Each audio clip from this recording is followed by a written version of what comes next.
Hello students, today we shall start our discussion on class 10 physics. In this series, first we shall start our discussion on electricity. Electricity, all of you know that it is very much important for us. Without electricity we cannot imagine our smooth life. You can see in this summer season you are sitting in a comfort manner as the fan or ACs are in running condition. These fans, ACs are running with the help of electricity, and also you get cold water from your fridge. That fridge is also running on electricity.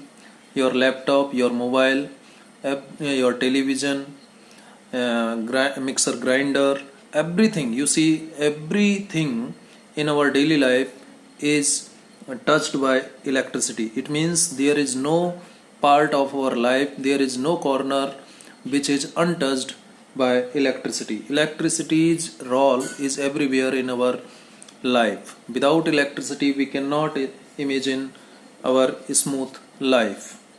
Electricity has been, all of you know, it has been an important place in our society. Electricity is a form of energy, but it is the controlled form of energy. Electricity can be controlled. It is a controlled form of energy, and we use it at our home. Not only at our home, whenever you go to your school, in schools also electricity is very much used. In hospitals, in industries and other businesses, everywhere you see, even into you have heard or you have seen that now the time has come when all the vehicles will run with the help of electricity. Electric vehicles का समय आ गया है. अब जो vehicles हैं वो electricity से run करेंगे. So electricity हमारे जीवन के प्रत्येक क्षेत्र में है. बिना इलेक्ट्रिसिटी के हम हमारे एक संयमित जीवन और हम कह सकते हैं कि स्मूथ लाइफ की कल्पना नहीं कर सकते. तो प्रश्न ये बनता है कि ये इलेक्ट्रिसिटी किससे बनती है, क्या होती है, what is electricity and where does it come from. ये इलेक्ट्रिसिटी क्या होती है और ये कहाँ से आती है और इसको कैसे कंट्रोल किया जाता है. ऐसी कौन सी डिवाइसेज हैं जिनकी हेल्प से हम इलेक्ट्रिसिटी को कंट्रोल कर सकते हैं, रेगुलेट कर सकते हैं. इस चैप्टर जिसका नाम है इलेक्ट्रिसिटी, इसमें हम उन सभी डिवाइसेज के बारे में पढ़ेंगे जिनकी हेल्प से इलेक्ट्रिसिटी को कंट्रोल किया जा सकता है, रेगुलेट किया जा सकता है, और डिफरेंट फिजिकल क्वांटिटीज़ की बात करेंगे जिनका यूज हम इस इलेक्ट्रिसिटी को डिफाइन करने में करते हैं. या इलेक्ट्रिसिटी जब किसी इलेक्ट्रिकल सर्किट से फ्लो होती है तो क्या क्या होता है वो हम बात करेंगे. हम इस चैप्टर में heating effect of electric current की भी बात करेंगे और उसके एप्लीकेशंस की भी बात करेंगे. So you all know that electricity is very much important, right. Electricity बहुत ज़्यादा इम्पॉर्टेंट है. ऐसा कोई क्षेत्र हमारे जीवन का नहीं है जिसमें इलेक्ट्रिसिटी का यूज ना हो. आप और हम ऑनलाइन कनेक्ट हो पा रहे हैं, आप इस वीडियो को देख पा रहे हैं, आपका जो मोबाइल या लैपटॉप रन कर रहा है वो भी इलेक्ट्रिसिटी की हेल्प से ही रन कर रहा है. इस इलेक्ट्रिसिटी जो इसको हम controlled form of electrical energy कहते हैं. इलेक्ट्रिसिटी क्या है? It is the controlled form of electrical energy. कैसा फॉर्म है? कंट्रोल्ड फॉर्म है. कंट्रोल्ड फॉर्म है या फिर कहेंगे convenient form of energy which can be converted into other form of energy. ठीक है. सो इलेक्ट्रिसिटी के बारे में हम जो पहले टर्म लिख सकते हैं, it is controlled as well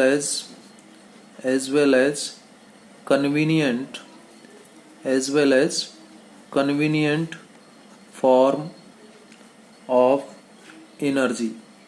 Convenient form of energy which can be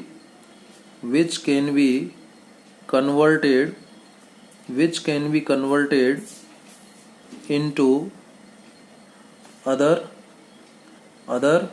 form of energies, जिसको हम एनर्जीज के दूसरे रूप में बदल सकते हैं। So what is energy?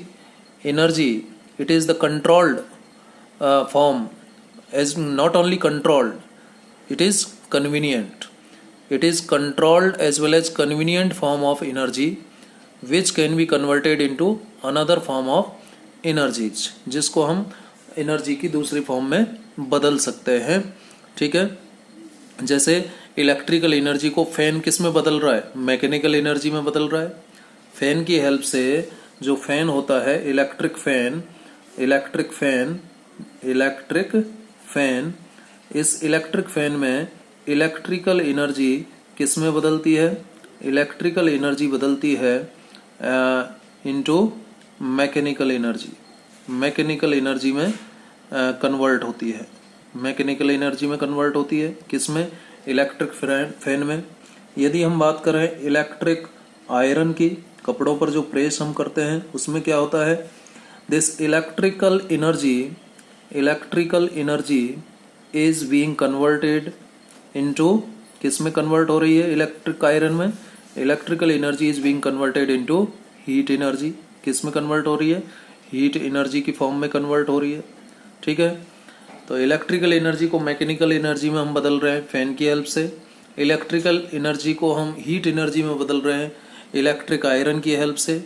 ना केवल इलेक्ट्रिक आयरन, इलेक्ट्रिक हीटर की हेल्प से हम बदल सकते हैं। इलेक्ट्रिकल एनर्जी को हम साउंड एनर्जी में भी बदल रहे हैं। डिफरेंट म्यूजिकल इंस्ट्रूमेंट्स को जब हम इलेक्ट्रिकल एनर्जी की सप्लाई देते हैं, जो म्यूजिकल इंस्ट्रूमेंट्स होते हैं, म्यूजिकल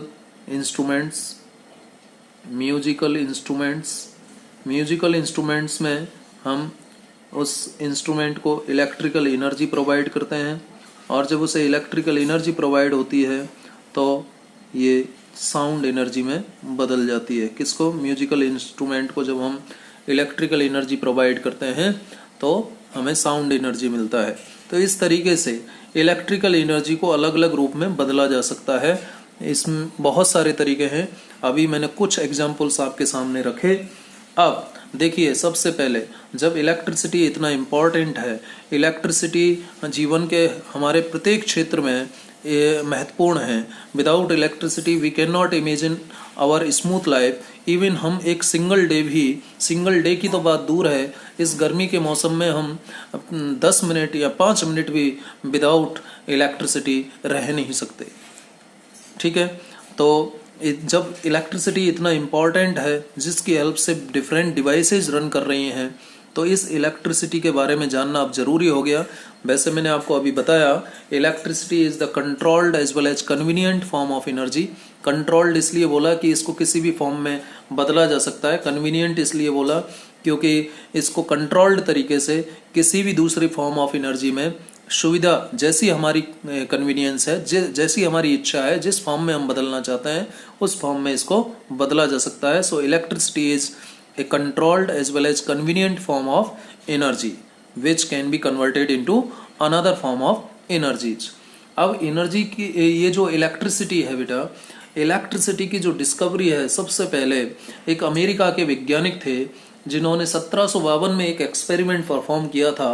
आपको शायद ध्यान हो, और नहीं भी तो हम उस एक्सपेरिमेंट की बात कर लेते हैं कि अब हम जो डिस्कस करना चाह रहे हैं वो क्या करना चाह रहे हैं कि इलेक्ट्रिसिटी कहाँ से आती है, कैसे आती है, इलेक्ट्रिसिटी क्या होता है, ये हमने डेफिनेशन जान लिया। लेकिन अब ये इलेक्ट्रिसिटी आती कहाँ से है? ठीक है, इलेक्ट्रिसिटी क्या होता है जान गए या नहीं? फिर से मैं यदि बोलूं कि electricity is a controlled as well as convenient form of energy which can be converted into another form of energies. ये इलेक्ट्रिसिटी की डेफिनेशन हो गई। And electricity is widely used in each and every field of our life, right? प्रत्येक क्षेत्र में हम electricity का use करते हैं। कुछ एग्जांपल्स मैंने आपके सामने रखे।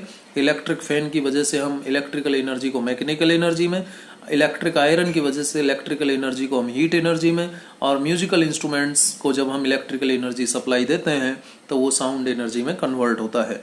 अब हम ये जानना चाहते हैं कि इलेक्ट्रिकल एनर्जी जब इतनी महत्वपूर्ण है तो ये आती कहाँ से है।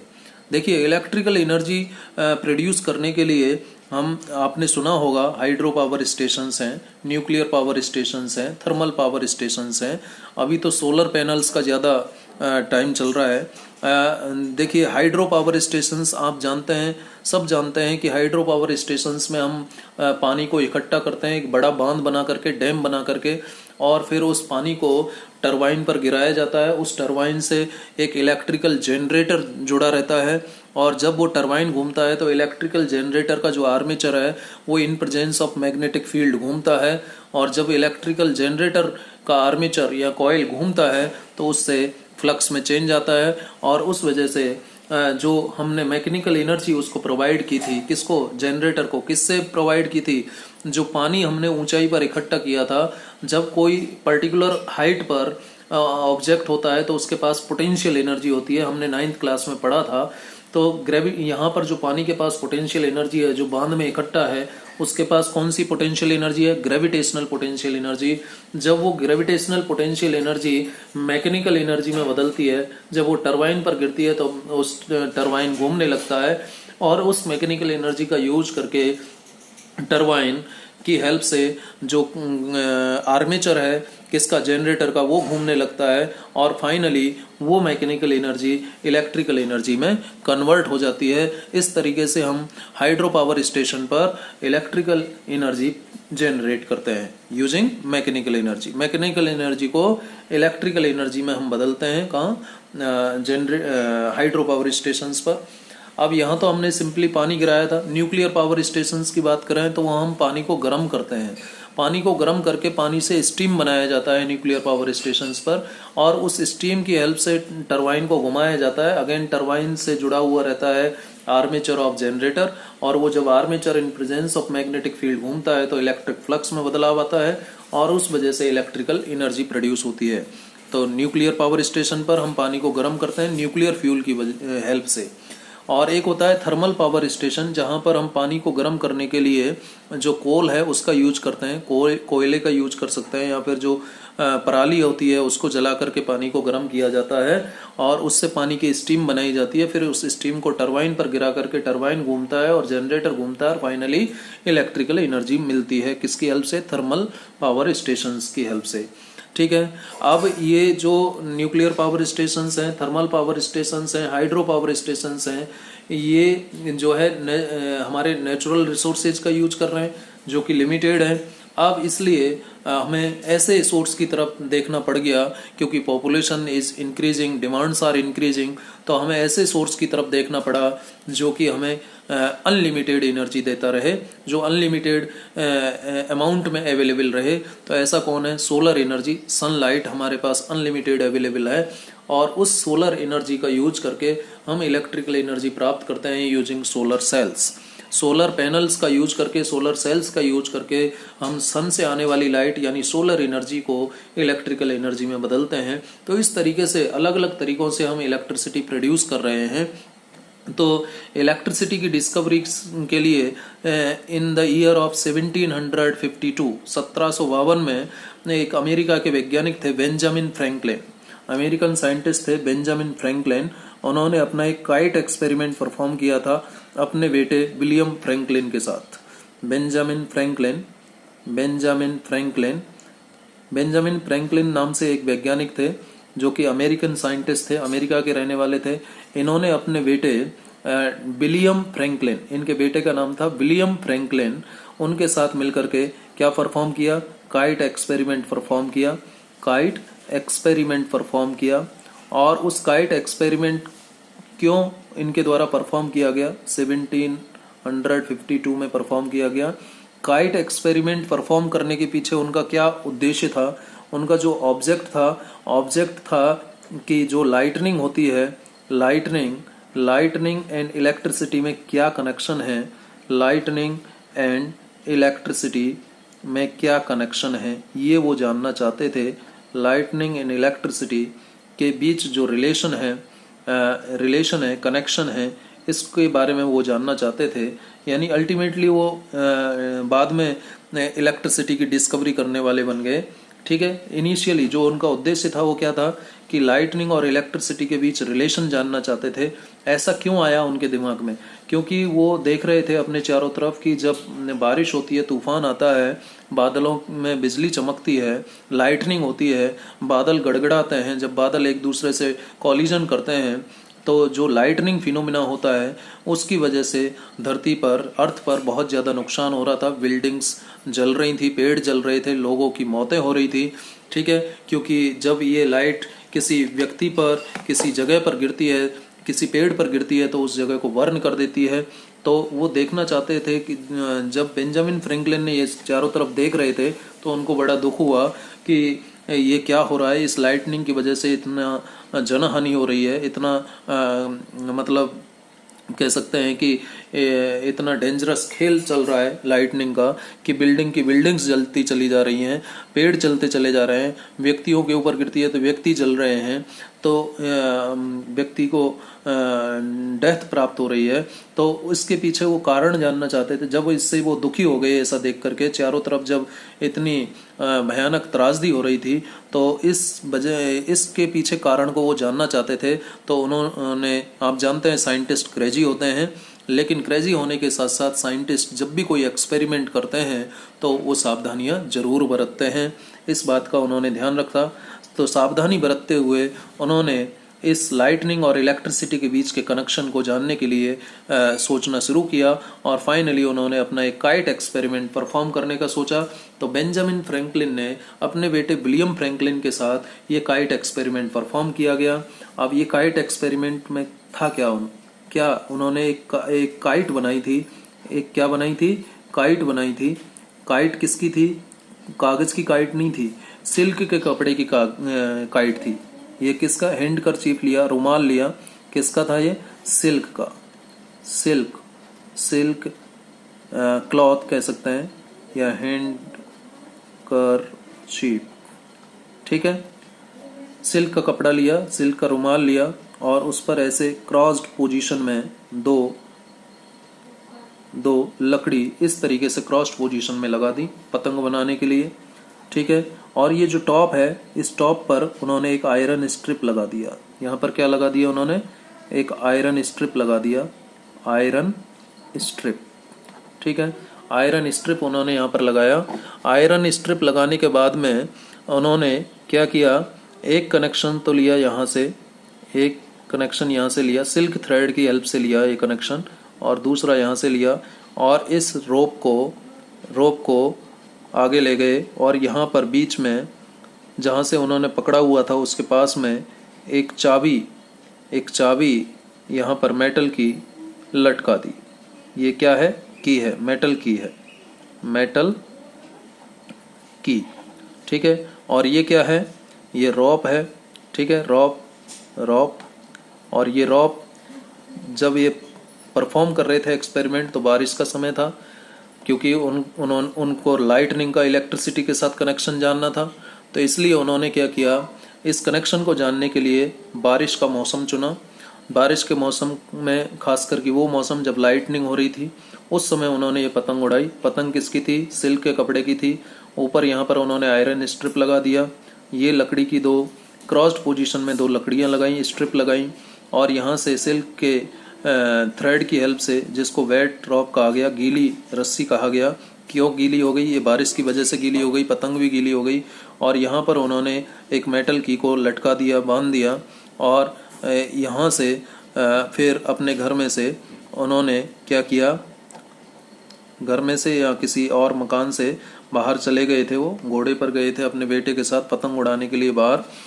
लेकिन वो ऐसी जगह खड़े हुए थे जहाँ बारिश उनको भिगो नहीं रही थी। तो ये जो यहाँ पर था, ये ड्राई रॉप थी। यहाँ पर ड्राई रॉप थी, और ये रॉप भी किसकी थी? सिल्क की थी। सिल्क थ्रेड था ये। एक्चुअली क्या था ये? Silk thread. ठीक है, ये भी सिल्क थ्रेड था, लेकिन यहाँ से ये ड्राई था। जहाँ से इन्होंने हाथ में पकड़ा हुआ था वो ड्राई था और बाकी हिस्सा गीला हो चुका था। और यहाँ पर उन्होंने मेटल की लगाई हुई थी। क्लियर? अब मेटल की से उन्होंने एक काम और किया। मेटल की से उन्होंने एक जार जोड़ दिया। क्या जोड़ दिया? एक जार। जार जोड़ दिया, ये जार था जिस जार का नाम था लीडेन जार। क्या बोला गया उस समय इसको? लीडेन जार, जो कि हम कह सकते हैं क्या था? Early form of capacitor. आज हम जानते हैं जो कैपेसिटर होता है, आपने फैन में देखा है बच्चों, फैन में सिलेंड्रिकल ऊपर एक डिवाइस लगा रहता है, सिलेंड्रिकल, आप देख सकते हैं अपने फैन में एक सिलेंड्रिकल बेलन के आकार के जैसा सिलेंड्रिकल एक डिवाइस लगा हुआ है, उसे हम कैपेसिटर या कंडेंसर कहते हैं, कंडेंसर भी कह सकते हैं, कैपेसिटर कहते हैं। तो इस कैपेसिटर और कंडेंसर का क्या काम है? इसका काम है चार्ज को स्टोर करना, इसका काम है चार्ज को स्टोर करना। तो जो भी बिजली इधर से आ रही थी आकाश से, इस देखिए जब भी कोई लाइटनिंग हुई, यहाँ पर बादल हो रहे थे, ध्यान रखिएगा, बादल जब हो रहे थे उस समय बादल आपस में टकरा रहे थे, बारिश हो रही थी, ये बारिश हो रही थी, बारिश की वजह से ये धागा गीला हो चुका था, ये मैंने बूंदें बनाई हैं, और बादल जब हो रहे थे उस समय की ये बात है, तो ये धागा गीला हो चुका था, ये चाबी भी गीली हो गई थी, चाबी तो मेटल की थी, और इस चाबी से एक लीडेन जार, जिसको हम आज जो हमारे पास कैपेसिटर या कंडेंसर है, उसका वो इनिशियल फॉर्म था, अर्ली फॉर्म था, हम कह सकते हैं, जिसको आज हम कैपेसिटर या फिर क्या कह सकते हैं? बैटरी कह सकते हैं। क्या कह सकते हैं? बैटरी भी कहा जा सकता है इसको, ठीक है, जो कि क्या काम करेगा? एनर्जी को स्टोर करेगा, ठीक है। तो जब उन्होंने पतंग उड़ाई और लाइटनिंग हुई, तो लाइटनिंग में क्या हुआ? चार्ज एक जगह से, हैवी अमाउंट का चार्ज एक जगह से दूसरी जगह जाता है, तो जो लाइटनिंग से एनर्जी आई, वो एनर्जी इस आयरन स्ट्रिप को मिली। आयरन स्ट्रिप मेटल का है, इसलिए इसके पास आएगी, और ये गीली भी थी पतंग, और इस आयरन स्ट्रिप से और इस सिल्क थ्रेड के जरिए जो कि गीला हो चुका था, वो एनर्जी यहाँ तक पहुँची, और यहाँ पर एक मेटल की लगाई हुई थी, इस मेटल की को पहुँची, और मेटल की से ये लीडेन जार, जो कि अर्ली फॉर्म ऑफ कैपेसिटर और बैटरी है, इसको चले गई ये एनर्जी, और इसमें जाकर के एनर्जी स्टोर हो गई, इस लीडेन जार में एनर्जी स्टोर हो गई, ठीक है। इस लीडेन जार में एनर्जी स्टोर हो गई, और चूंकि ये धागा यहाँ से सूखा हुआ था जो उन्होंने हाथ में पकड़ा हुआ था, तो उनको कोई इलेक्ट्रिक शॉक नहीं लगा था, पैरों में इंसुलेशन पहना हुआ था। मैंने आपको कहा साइंटिस्ट क्रेजी होते हैं, but at the same time they take precautions, लेकिन उसी समय वो प्रिकॉशंस भी लेते हैं। क्रेजी होते हैं नो डाउट, उनको जब कोई रिसर्च करना होता है तो वो रिसर्च करके रहते हैं, लेकिन वो प्रिकॉशंस भी लेते हैं। तो उन्होंने प्रिकॉशंस ली हुई थी, यदि वो प्रिकॉशन नहीं लेते तो इतना हैवी अमाउंट का जो एनर्जी आ रहा है वो उनके शरीर से पास होता, और शरीर से पास होकर के वो ग्राउंड में चला जाता, और उनको फैटल इलेक्ट्रिक शॉक लगता, बहुत ज़्यादा डेंजरस शॉक, इलेक्ट्रिक शॉक लगता, और उस वजह से उनकी जान भी जा सकती थी। इसलिए उन्होंने सावधानी बरती, और उन्होंने इस चाबी को लटकाने का उद्देश्य क्या था? कभी कभी उनका हाथ जब इस चाबी से टच हो रहा था तो उनको स्पार्क फील हो रहा था, इलेक्ट्रिक शॉक फील हो रहा था। तो इससे उन्होंने इस तरीके से ये काइट एक्सपेरिमेंट परफॉर्म किया, और फाइनली उन्होंने इलेक्ट्रिसिटी की डिस्कवरी की। अब मैं आपको एक बेंजामिन फ्रैंकलिन के ऊपर मेरे पास वीडियो है, उसको दिखाना चाहूँगा। उस वीडियो को आप ध्यान से देखिए, और ये आप YouTube पर अवेलेबल है, आप इसे देख सकते हैं, काइट एक्सपेरिमेंट। तो देखिए बेंजामिन फ्रैंकलिन ने कैसे अपना काइट एक्सपेरिमेंट परफॉर्म किया।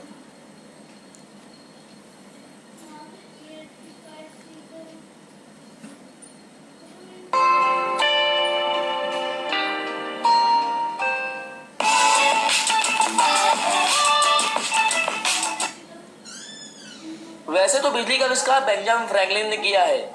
बिजली का आविष्कार का पूरा क्रेडिट सिर्फ बेंजामिन फ्रैंकलिन को देना सही नहीं होगा, नहीं तो ये बाकी साइंटिस्टों और इन्वेंटर के साथ नाइंसाफी होगी। बेंजामिन से पहले थेल्स ने चार्ज पार्टिकल के बारे में बताया था, लेकिन उसके बाद बेंजामिन फ्रैंकलिन ने काइट एक्सपेरिमेंट के थ्रू इसे और अच्छे से एक्सप्लेन किया। लेकिन उसके बाद काफी साइंटिस्टों ने इस पर काम भी किया, जैसे सर थॉमस अल्वा एडिसन ने बल्ब की मदद से पूरी दुनिया को रोशन कर दिया। तो सिर्फ बेंजामिन फ्रैंकलिन को पूरा क्रेडिट देना सही नहीं होगा, लेकिन बेंजामिन फ्रैंकलिन ने सबसे पहले अपने काइट एक्सपेरिमेंट के थ्रू बिजली के बारे में काफी ज्यादा जानकारी दी। तो इस वीडियो में हम बेंजामिन फ्रैंकलिन के काइट एक्सपेरिमेंट के बारे में जानने वाले हैं। 1750 ईस्वी में आकाश में बिजली कड़कने से इमारतों को क्षति पहुंचती थी। फ्रैंकलिन ने भवनों को इस कड़कती हुई बिजली के चपेट में आने से बचाने के लिए अपना बिजली का प्रयोग शुरू किया। बारिश हो रही थी और आसमान में बिजली कड़कने का अद्भुत संयोग था। तो बेंजामिन फ्रैंकलिन अपने बेटे विलियम फ्रैंकलिन को अपने असिस्टेंट के तौर पर रखा था। बेंजामिन और विलियम अपने घोड़े पर सवार होकर फिलाडेल्फिया नामक जगह पर जाकर अपनी पतंग तैयार करने लगे। ऐसे में उन्होंने रेशम के रुमाल और लकड़ी की पट्टियों से बने एक क्रॉस का प्रयोग कर एक पतंग तैयार की। पतंग के एक सिरे पर लकड़ी की खड़ी पट्टी को बाहर निकाला और उस पर एक लोहे का तार बांध दिया। इस पतंग को उड़ाने के लिए प्रयोग में लाए गए धागे के एक सिरे पर सिल्क का रिबन बांधा और सिल्क के रिबन के बीच में लोहे की चाबी लगा दी। अब पतंग तैयार थी और उसे कड़कती हुई बिजली में तेज बारिश में उड़ाया गया। इस एक्सपेरिमेंट में बिजली से बचने के तमाम उपाय किए गए थे। हालांकि इसमें जान जाने का खतरा था। आसमानी बिजली इंसान को जलाकर राख कर सकती है, लेकिन सभी खतरों को नजरअंदाज करते हुए उन्होंने 1752 में पतंग और चाबी का प्रयोग कर दिखाया। इस एक्सपेरिमेंट के कंक्लूजन को जिक्र करते हुए उन्होंने कहा, बिजली चमकना वास्तव। तो ये एक्सपेरिमेंट था, छोटा सा वीडियो जो कि यूट्यूब पर भी अवेलेबल है, आप वहाँ से देख सकते हैं। ठीक है, यूट्यूब पर देखेंगे तो ज़्यादा क्लियर आपको दिखाई देगा। ये फ्रैंकलिन, बेंजामिन फ्रैंकलिन जो अमेरिकन साइंटिस्ट थे, उन्होंने अपना एक्सपेरिमेंट परफॉर्म किया with the help of his son William Franklin in 1752। मैंने आपको कहा कि 1750 के आसपास जब बिजली गिर रही थी, इमारतों को नुकसान पहुंच रहा था, पेड़ पौधों को नुकसान पहुंच रहा था, लोग मारे जा रहे थे, तो उसी को ध्यान में रखते हुए बेंजामिन फ्रैंकलिन ने अब ये काइट एक्सपेरिमेंट परफॉर्म करने की सोची और उन्होंने परफॉर्म किया और फाइनली उन्होंने इलेक्ट्रिसिटी की डिस्कवरी की। हालांकि और वैज्ञानिकों का भी इसमें कंट्रीब्यूशन है, तो हम ऐसा तो नहीं कह सकते कि केवल बेंजामिन फ्रैंकलिन ने जो है इसकी डिस्कवरी की। ठीक है, लेकिन हम इस काइट एक्सपेरिमेंट से बहुत कुछ ये बोल सकते हैं कि हाँ, इलेक्ट्रिसिटी की डिस्कवरी जो है इसमें बहुत बड़ा रोल किसका था? बेंजामिन फ्रैंकलिन का था। अब हम जानना चाहेंगे कि ये जो इलेक्ट्रिसिटी है, बेंजामिन फ्रैंकलिन ने ये सोचा कि जब ये इलेक्ट्रिसिटी आकाश से चल करके पतंग के जरिए, जब इलेक्ट्रिसिटी आकाश से चल करके, आकाश यानी बादलों से चल करके इस पतंग के जरिए और इस धागे के जरिए जब यहाँ इस बैटरी में स्टोर की जा सकती है, इसमें जब स्टोर की जा सकती है, जब ये आकाश से चल करके धरती पर आ सकती है बिजली, तो क्यों हम इस इलेक्ट्रिकल एनर्जी को धरती पर भी तो एक जगह से दूसरी जगह भेज सकते हैं। तो ये भी बेंजामिन फ्रैंकलिन ने सोचा और देखिए फाइनली उन्होंने क्या बताया कि ये इलेक्ट्रिसिटी आती कहाँ से है। ये जो एनर्जी आ रही है आकाश में, जो इन बिजली चमकी, जो लाइटनिंग हुई, उसकी वजह से जो एनर्जी नीचे बैटरी में स्टोर हुई, आखिर में इस एनर्जी में ऐसा क्या है, क्या आ रहा है। इसमें उन्होंने कहा कि heavy amount of charge discharge होता है, हैवी अमाउंट चार्ज का आकाश से धरती पर आता है। और चार्ज, अब को प्रश्न आता है कि व्हाट इज चार्ज, प्रश्न क्या पैदा हो जाता है कि व्हाट इज चार्ज। अब ये चार्ज क्या है? चार्ज जिसको हम कैपिटल क्यू या स्मॉल क्यू से रिप्रेजेंट करते हैं, ये चार्ज है।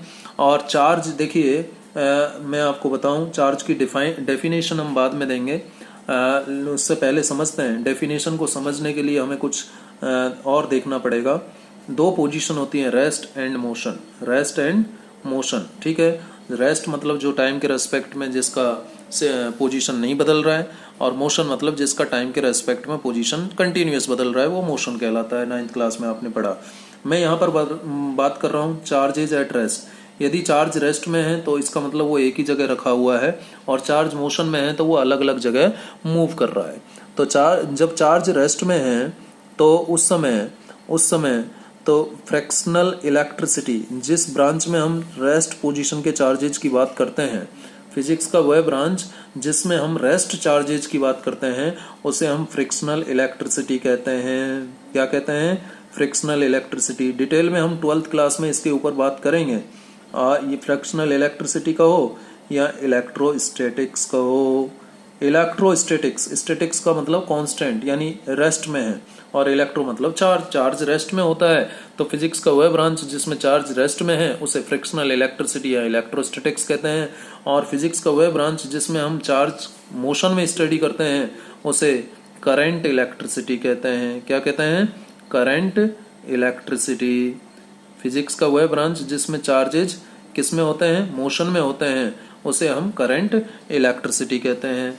अब देखिए बेंजामिन फ्रैंकलिन ने चार्ज के बारे में कैसे बताया? बेंजामिन फ्रैंकलिन ने क्या किया? बेंजामिन फ्रैंकलिन ने कहा कि जब हम हमारे सूखे बालों को, ड्राई हेयर्स को, किसको? सूखे बालों को किससे रब करते हैं? कॉम्ब से रब करते हैं। कॉम्ब से रब करते हैं। सूखे बालों को जब हम कॉम्ब से रब करते हैं, आप सूखे बालों के अंदर, ड्राई हेयर के अंदर एक कॉम्ब लीजिए और उस कॉम्ब को कुछ सेकंड तक रगड़िए, रब कीजिए, ठीक है। यानी जो फ्रिक्शनल इलेक्ट्रिसिटी की बात है, ये रविंग से प्रोड्यूस होती है। एक दूसरे से जब रब करते हैं ऑब्जेक्ट्स को, जैसे कि सिल्क के कपड़े को हम रब करें किससे? ग्लास से, तो ग्लास या सिल्क पर दोनों पर चार्ज आ जाता है, दोनों चार्ज हो जाती है। तो वैसे ही जब हम ड्राई हेयर को कॉम्ब से रब करते हैं, रब करने के बाद कॉम्ब को जो पेपर है उसके छोटे छोटे पीसेज के पास लेकर के जाइए। एक पेपर को फाड़ करके उसके छोटे छोटे पीस बना लीजिए और फिर जो कॉम्ब आपने ड्राई हेयर में कुछ सेकंडों तक रगड़ा था, उस कॉम्ब को उन छोटे पीसेज के पास लेके जाइए, जो कागज के छोटे टुकड़े हैं उनके पास लेके जाइए कॉम्ब को। तो आप देखेंगे कि जो कॉम्ब है उन छोटे पीसेज को अट्रैक्ट कर रहा है, कागज के उन छोटे टुकड़ों को अट्रैक्ट करने लगता है, ठीक है। इसका मतलब क्या हुआ कि कागज पर अलग चार्ज है और कॉम्ब पर अलग चार्ज है। वैसे ही बेंजामिन फ्रैंकलिन ने कहा कि जब हम ग्लास रॉड को रब करते हैं किसके साथ? सिल्क क्लॉथ के साथ, सिल्क के कपड़े के साथ जब रब करते हैं ग्लास रॉड को, तो ग्लास रॉड और सिल्क दोनों चार्ज हो जाते हैं। सिल्क के पास नेगेटिव चार्ज आ जाता है और ग्लास रॉड के पास पॉजिटिव चार्ज आ जाता है। वैसे ही उन्होंने फिर कहा कि जब हम फर को, किसको? फर को एवोनाइट रॉड के साथ, एवोनाइट रॉड के साथ रगड़ते हैं, एवोनाइट रॉड के साथ रगड़ते हैं, तो इस केस में एवोनाइट पर भी चार्ज आ जाता है। उन्होंने बताया, किसने बताया? बेंजामिन फ्रैंकलिन ने बताया कि जब ड्राई हेयर से कॉम्ब को रगड़ते हैं तो क्या होता है? रबिंग होता है। भाई जब आप ड्राई हेयर को कॉम्ब से या ग्लास को सिल्क से या फर को एवोनाइट से रगड़ोगे तो रबिंग से क्या प्रोड्यूस होगा बेटा? रबिंग से प्रोड्यूस होगा heat. Heat is produced due to rubbing. Rubbing से क्या प्रोड्यूस हुआ? हीट प्रोड्यूस हुआ। किसके रबिंग से? या तो ड्राई हेयर को कॉम्ब से रब करो, या ग्लास रॉड को सिल्क से रब करो, या फर को एवोनाइट से रब करो। इनके रबिंग से, इनके रगड़ने से, आपस में रगड़ने से क्या प्रोड्यूस होता है? हीट प्रोड्यूस होता है। जैसे कि हम अपनी दोनों हथेलियों को रगड़ें, रब करें। ठंड के दिनों में जब हम दोनों हथेलियों को रगड़ते हैं बेटा, तो क्या होता है? हीट प्रोड्यूस होती है या नहीं? हमें गर्मी का एहसास हो जाता है। तो रबिंग से क्या प्रोड्यूस हो रहा है? हीट प्रोड्यूस हो रहा है। और हीट प्रोड्यूस होने की वजह से जो फ्री इलेक्ट्रॉन्स हैं, देखिए जितने भी ऑब्जेक्ट्स हैं सब में चार्ज होता है, सब में क्या होता है? चार्ज होता है। और यहाँ चार्ज का मतलब इलेक्ट्रॉन्स है। तो वो जो चार्ज है, फ्री इलेक्ट्रॉन्स हैं, वो एक सरफेस से दूसरे सरफेस पर चले जाते हैं। तो जब हमने अपनी हथेलियों को रगड़ा, सर्दियों के दिनों में जब हम अपनी दोनों हथेलियों को रगड़ते हैं तो हीट प्रोड्यूस होती है। और उस हीट के प्रोड्यूस होने की वजह से एक हथेली से दूसरी हथेली पर चार्ज का ट्रांसफर होता है। किसका ट्रांसफर होता है? चार्ज का ट्रांसफर होता है। चार्ज ट्रांसफर होने का मतलब किसका ट्रांसफर हो रहा है? इलेक्ट्रॉन्स का ट्रांसफर हो रहा है। तो यहाँ पर देखिए चार्ज का ट्रांसफर होगा। Heat is produce due to rubbing because of which या इसी में लिख सकते हो, heat is produce due to rubbing विच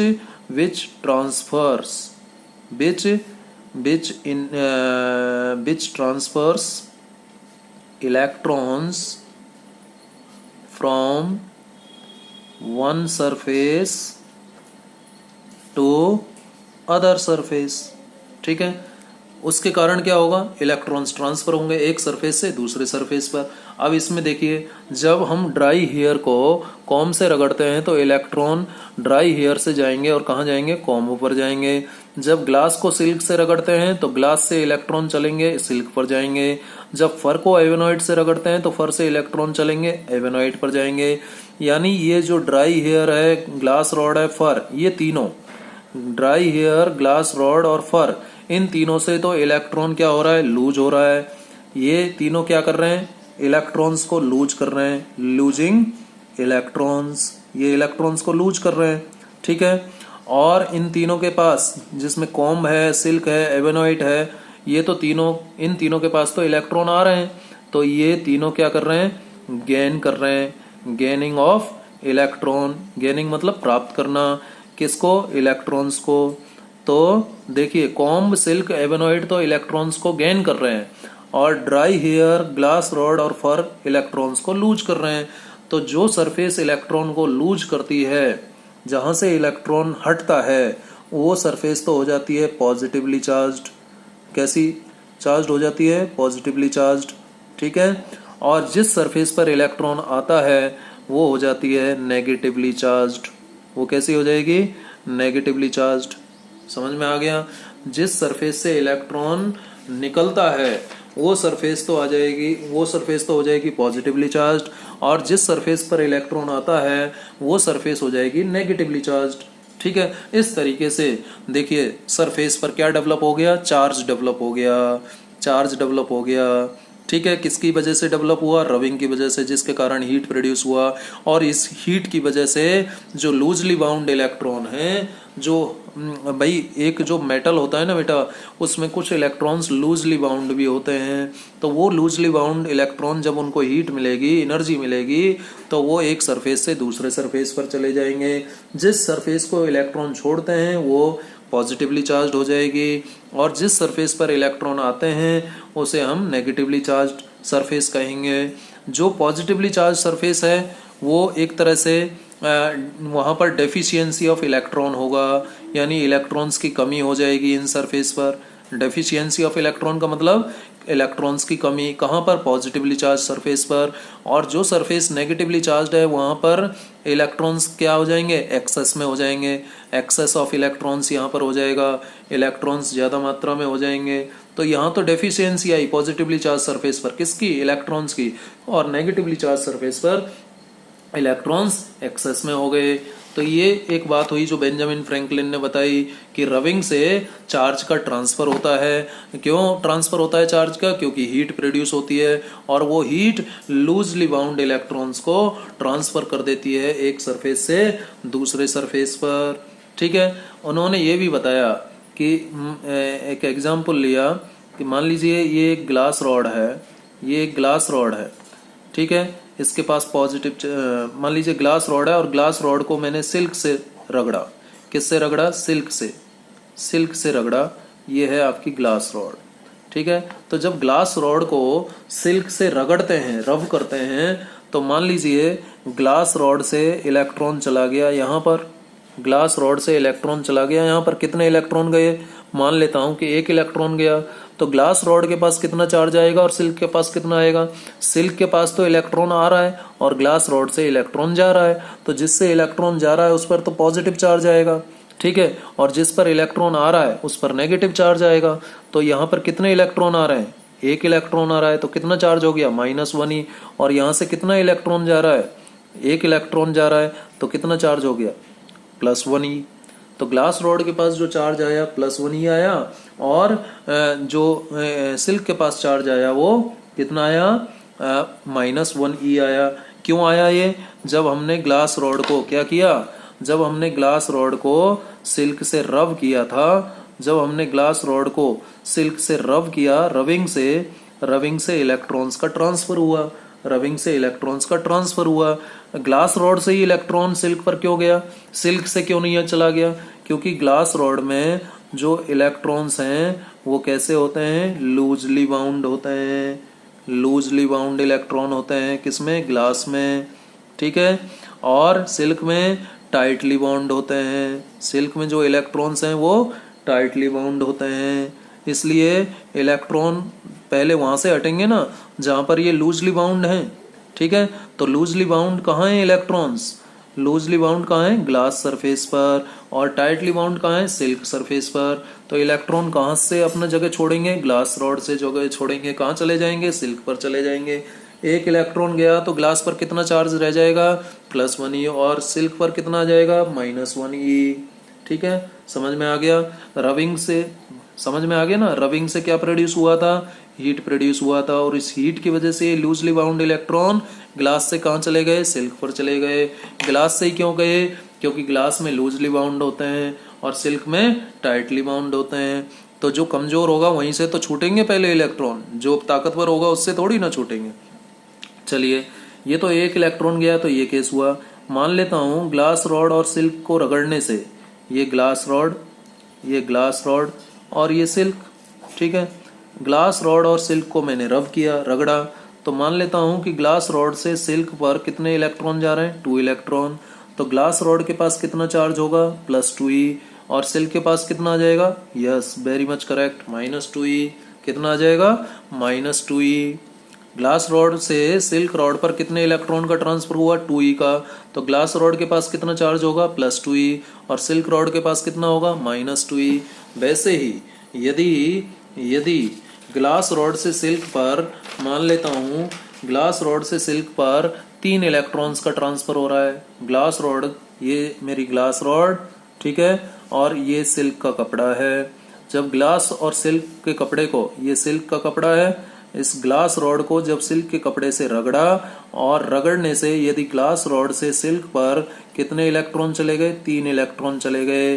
कितने इलेक्ट्रॉन चले गए, 3 इलेक्ट्रॉन। तो ग्लास रॉड पर कितना चार्ज आ जाएगा, +3e आ जाएगा, और सिल्क पर कितना आ जाएगा, -3e आ जाएगा। सिल्क पर कितना आ जाएगा, -3e आ जाएगा।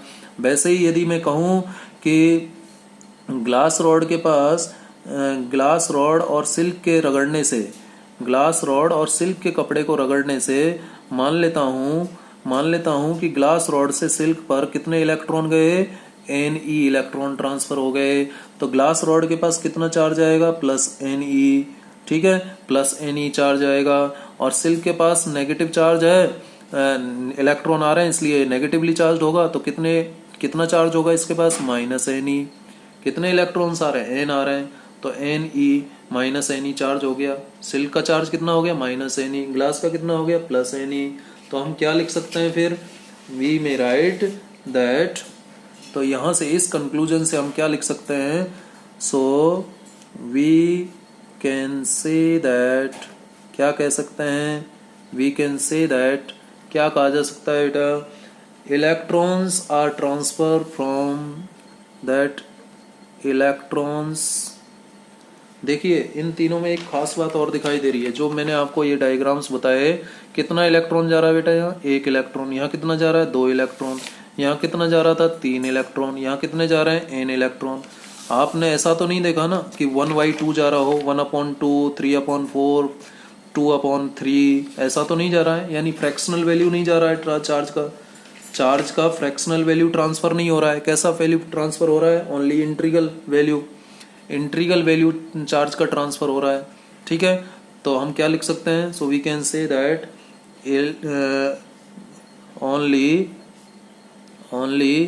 इंटीग्रल वैल्यू या नंबर, ओनली इंटीग्रल नंबर, ठीक है, of electrons can be transferred from one surface to another surface, ठीक है। एक सरफेस से दूसरे सरफेस पर केवल इंटीग्रल फॉर्म जाएगा। इंटीग्रल फॉर्म का मतलब कितना चार्ज ट्रांसफर होगा, इसका मतलब यदि मैं Q लिखूं तो Q बराबर क्या आएगा, Ne। या तो प्लस होगा या माइनस होगा, या तो प्लस होगा या माइनस होगा। इस तरीके से इलेक्ट्रॉन जाएंगे। n का वैल्यू, वेयर n क्या हो जाएगा, n इज इंटीजर, n क्या है, इंटीजर है, जिसका वैल्यू क्या हो सकता है, +-1, +-2, +-3, ऐसे हो सकता है। तो चार्ज कितना ट्रांसफर हो सकता है, फिर n की जगह 1 रखें, n की जगह, चलो n को 1 लिख लीजिए, इसमें 1 सिंपली ऐसे लिख दीजिए। यहाँ इंटीजर है 1, 2, 3, ऐसे प्लस माइनस तो ऑलरेडी यहाँ लिखा हुआ है, ठीक है। तो +-1e, +-2e, 2 रखा, तो n की जगह 3 रखेंगे तो कितना, +-3। इस तरीके से इलेक्ट्रॉन्स ट्रांसफर होंगे। इस तरीके से इलेक्ट्रॉन्स ट्रांसफर होते हैं, केवल इंटीग्रल वैल्यू ट्रांसफर होती है, ठीक है। The transfer of electron transfer of electrons can not take place, कैसे नहीं हो सकता, can not take place in fractional form,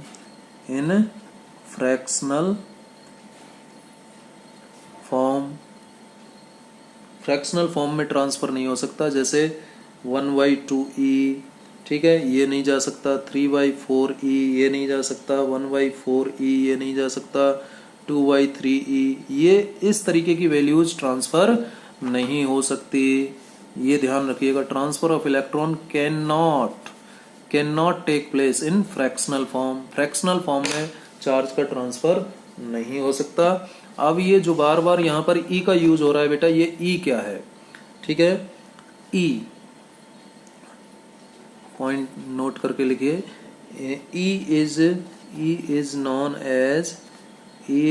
as charge of an electron. एक इलेक्ट्रॉन का चार्ज क्या होता है, E होता है। और ये 1e किसके बराबर होगा, इलेक्ट्रॉन का चार्ज नेगेटिव होता है। और ये ध्यान रखिएगा, रट लेना है, 1-1.6 × 10⁻⁻19 कूलाम। अब ये कूलाम क्या होता है अभी मैं आपको बताऊंगा, ठीक है। अब ये जो मैंने डिस्कशन किया है, इस डिस्कशन से हम चार्ज को अब क्या कर सकते हैं, डिफाइन कर सकते हैं, ठीक है। नाउ चार्ज में बी डिफाइंड एज, कैसे डिफाइन किया जा सकता है चार्ज को, चार्ज को डिफाइन किया जा सकता है कैसे,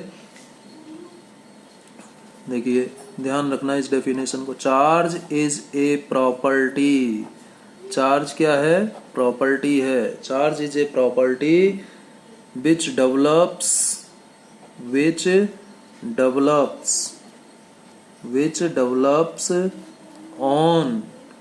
develops on a body, ठीक है, और object due to transfer of electrons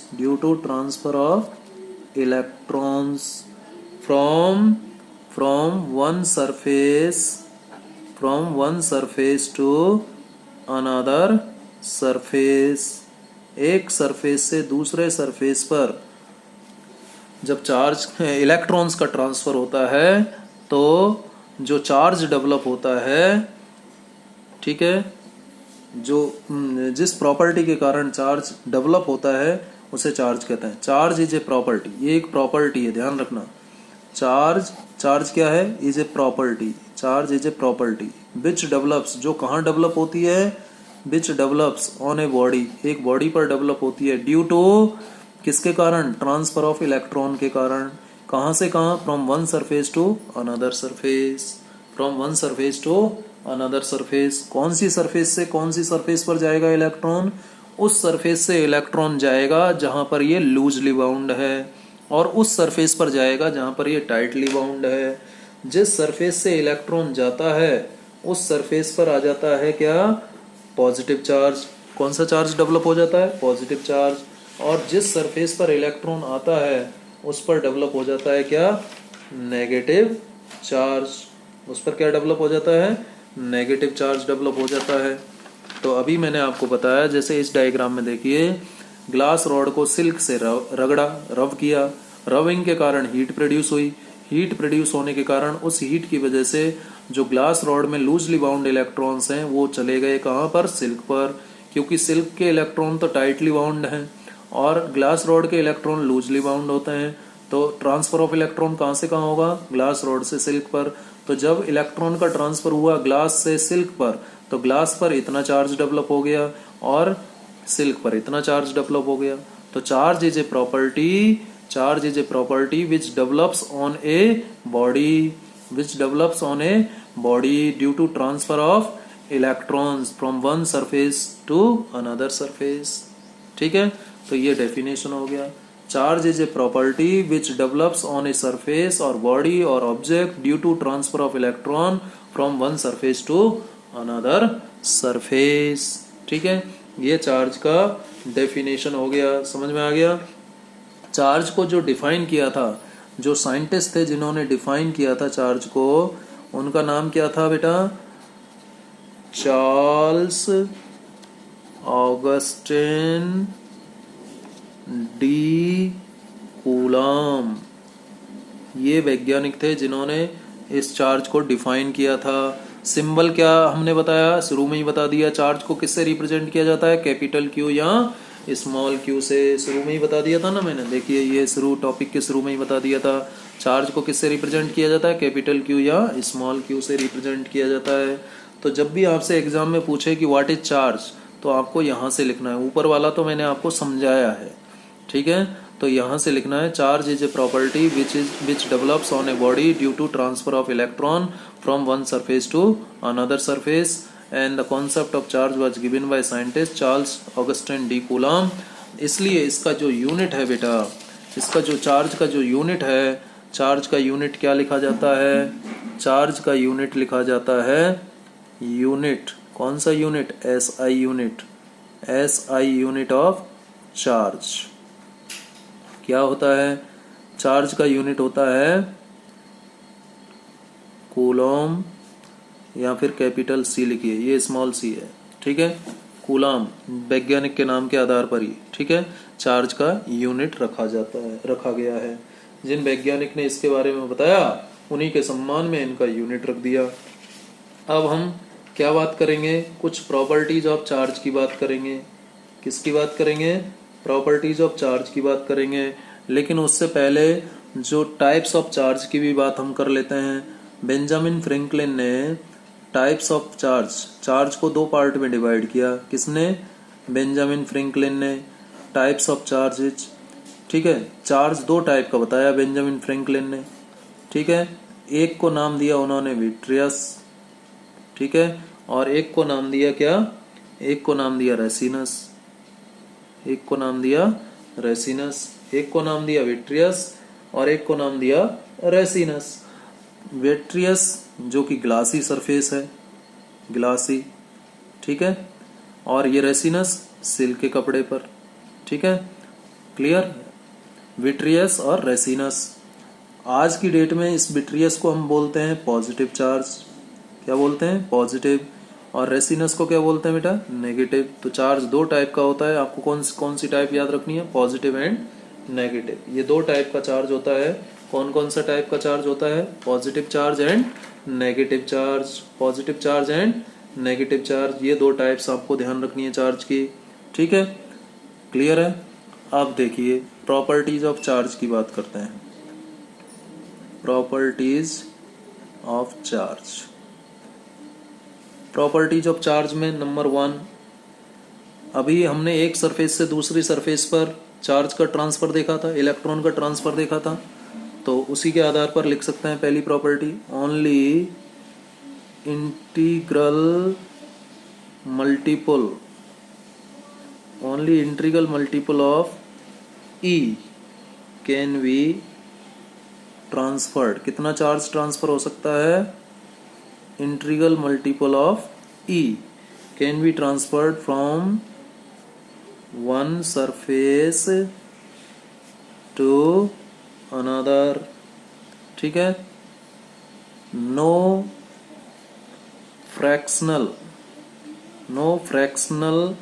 value of charge can be transferred. No fractional value of charge can be transferred from one surface to another surface. One surface to another surface. कोई fractional value transfer नहीं होता है। केवल कौन सा value transfer होगा? Integral multiple, जिसको हम क्या कहेंगे? Q is equal two plus minus NE। इसी को कहते हैं हम, आगे हायर क्लासेज में पढ़ेंगे इसी कंडीशन को, क्वांटाइजेशन ऑफ चार्ज कहते हैं। पहली प्रॉपर्टी को हम क्वांटाइजेशन ऑफ चार्ज, Q बराबर प्लस माइनस NE, ठीक है। अब ये जो Q is equal two plus minus NE है बेटा, इसमें Q तो है टोटल चार्ज, Q क्या है, टोटल चार्ज है। N क्या है, number of electrons, number of electrons, ठीक है। और E क्या है, चार्ज ऑफ N इलेक्ट्रॉन, एक इलेक्ट्रॉन का चार्ज, और वो कितना होता है, 1 पॉइंट दिखाई दे रहा है 1.6 इंटू 10⁻⁻19 कूलाम। नेगेटिव साइन के साथ होता है, मैग्नीट्यूड ले रहे हैं तो नेगेटिव लिखने की ज़रूरत नहीं है, ठीक है। इतना चार्ज होता है, तो ये फॉर्मूला ध्यान रखिएगा।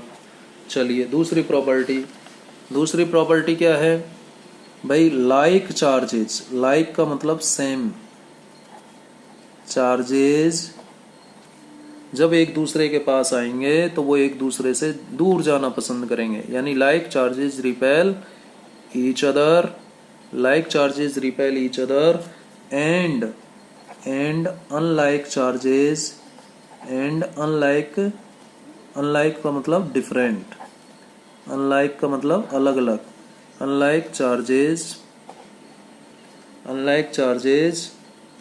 Attract each other, unlike charges एक दूसरे को अट्रैक्ट करते हैं। जैसे कि ये Q1 चार्ज है, प्लस Q1 है, और ये प्लस Q2 चार्ज है, तो ये दोनों क्या करेंगे, एक दूसरे को रिपेल करेंगे, एक दूसरे से दूर जाएंगे। यदि ये चार्ज प्लस Q1 है और एक चार्ज है माइनस Q2, तो पॉजिटिव और नेगेटिव हैं, अनलाइक चार्जेज हैं, डिफरेंट चार्जेज हैं, तो अट्रैक्ट करेंगे, क्या करेंगे, अट्रैक्ट करेंगे। एक तीसरी प्रॉपर्टी और हम यहाँ लिख देते हैं जो हमारे डिस्कशन में ऑलरेडी आई थी। क्या है तीसरी प्रॉपर्टी, द सरफेस which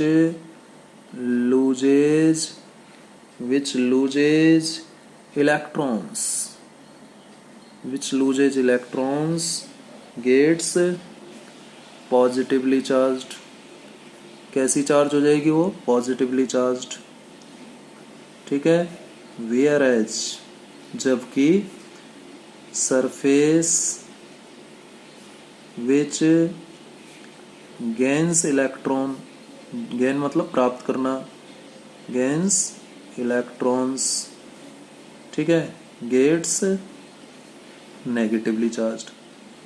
जिससे इलेक्ट्रॉन जाता है, जिस सरफेस को इलेक्ट्रॉन छोड़ता है वो तो पॉजिटिवली चार्ज्ड हो जाएगी, और जिस सरफेस पर इलेक्ट्रॉन आता है वो नेगेटिवली चार्ज्ड हो जाएगी।